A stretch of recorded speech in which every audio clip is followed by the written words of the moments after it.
Our society is penetrated at almost every level, not just by the Chinese. The Chinese are probably the most prolific, but also by Russia and a number of other hostile agencies.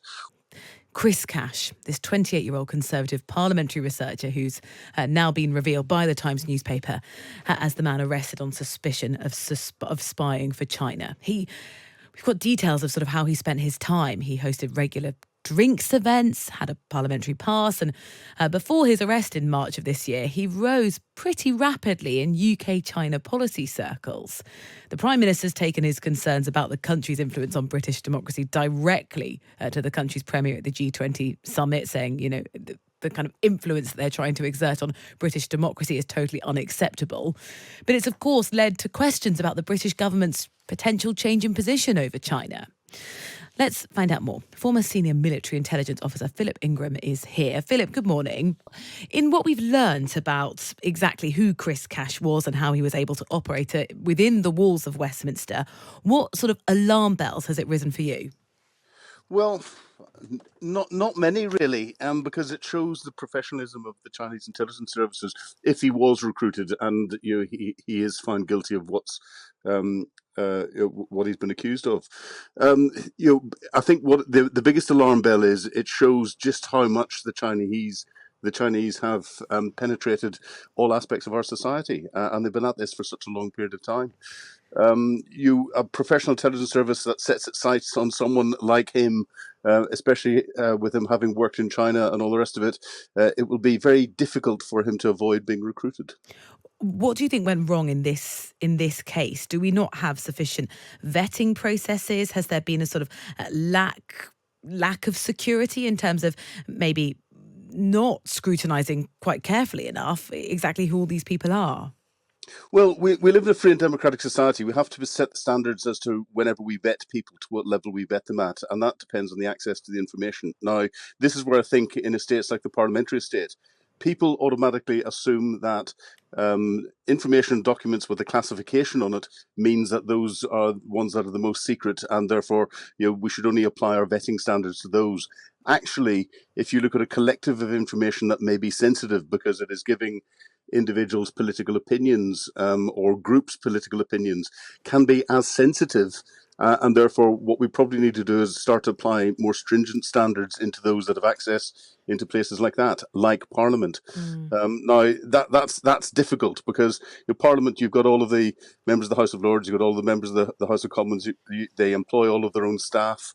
Trying to vet those staff and get them in the time frames that are needed, often because they choose people that they know and that they trust, or they think that they can trust, will add a massive additional burden to the costs of keeping our MPs and our members of the House of Lords going. What is clear here is that the security services have had a good view on what's going on, and you're working away in the background whilst this individual has had access for a period of time.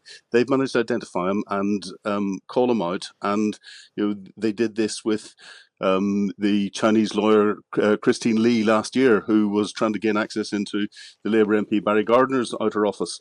So it shows that there is a layer of oversight going on in the background that is not publicly lauded about, or isn't publicly isn't the sort of thing that's talked about publicly. Mm. So it's getting that balance right. And this case is suggesting we've got the balance wrong.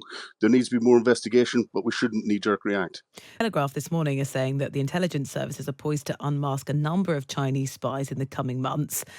To what extent do you think there is this sort of network of, let's say, agents planted by or working for Beijing in Westminster that we aren't aware of?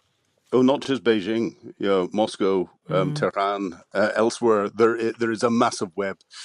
Unfortunately, our intelligence services, whenever the Cold War finished, started to focus almost exclusively on counterterrorism. Excuse me, and they took their eye off the counterintelligence ball per se, and withdrew a lot of their staff from that, and a lot of the funding was shifted to counterterrorism because that was seen as the biggest threat. That's allowed a lot of hostile states who've continued their intelligence activities without stopping since then to start to penetrate all aspects of our society. And our society is penetrated at almost every level, not just by the Chinese. The Chinese are probably the most prolific, but also by Russia and a number of other hostile agencies. We're now trying to round the horses up. If we can find the horses after not just the stable doors have been left open, but the whole stable block's been blown down. Yeah. With particular focus on China, that Rishi Sunak's facing sort of a bit of a split in his government in terms of whether they should formally designate China as a threat to national security. Would that help? How much would that help if he could? I don't think that makes a difference at all. You will have to recognize the reality with China. China is the second largest economy. They are a member of the Permanent Five of the Security Council of the United Nations, as are we. No matter what we label them as, we have to do business with them. And there's the old adage, keep your friends close, but keep your enemies closer. And this is where we have to ensure that we maintain a working relationship with China in the hope that in the future they become much better, much easier to work with. But China plans 25 years out. We plan in possibly just the next parliamentary time, but in reality, it's when's the next crisis going to hit government, and that's the trouble. China can nibble away at what they're trying to achieve, whilst we react to these sorts of incidents.